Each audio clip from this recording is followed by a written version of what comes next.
The North Sydney Bears. For too many people, they're remembered as the lovable losers. Once true until it wasn't anymore. The Bears weren't supposed to win, but on more than one occasion, they nearly ended the longest premiership drought known to Australian Rugby League. Coming so close to having it all, Norths did a whole lot of living before departing first grade in 1999.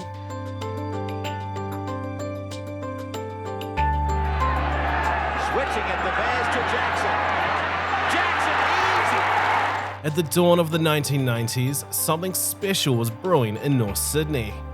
Propelled by a mix of hardheads and rising stars, the Bears had pieced together a team that was capable of making that tortured history a thing of the past.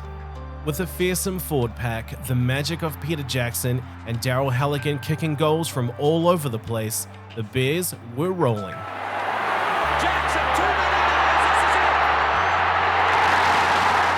Having not won a finals game since 1955, Norths hit the playoffs full of confidence, dusting fierce rivals Manly for one of their most famous wins.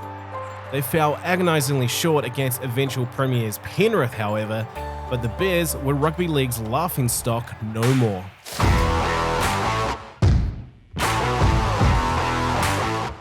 And while the Bears were no longer a joke, they were a club at a crossroads. When the dust settled on the 94 regular season, the Bears were second on the ladder, a point behind minor premiers Canterbury, and as deep in the premiership race as a team can be. Here's a try, is it? Oh, what a tackle! A battle ensued with Canberra, and while they lost on the day, the match was a huge learning curve for Norths. That game featured one of the most memorable moments of the early 90s. Matt Sayers doing the impossible and running down a breakaway Brett Mullins. That is it! They couldn't possibly catch him! Mullins! Well, what about young Sayers? The Bears were then presented with a chance to take down the powerhouse Brisbane Broncos, which they duly did, edging out another memorable finals victory to book a second date with the Raiders. Taylor goes for the shot! Taylor! He's got it! Taylor! He's got it! 15-14 to the Bears. And while they didn't have an answer for the eventual champion Raiders, the Bears lost no admirers in defeat, trading blows with one of rugby league's greatest ever teams. Stacks on the mill, Mandrugo puts it down cold, and that's a try!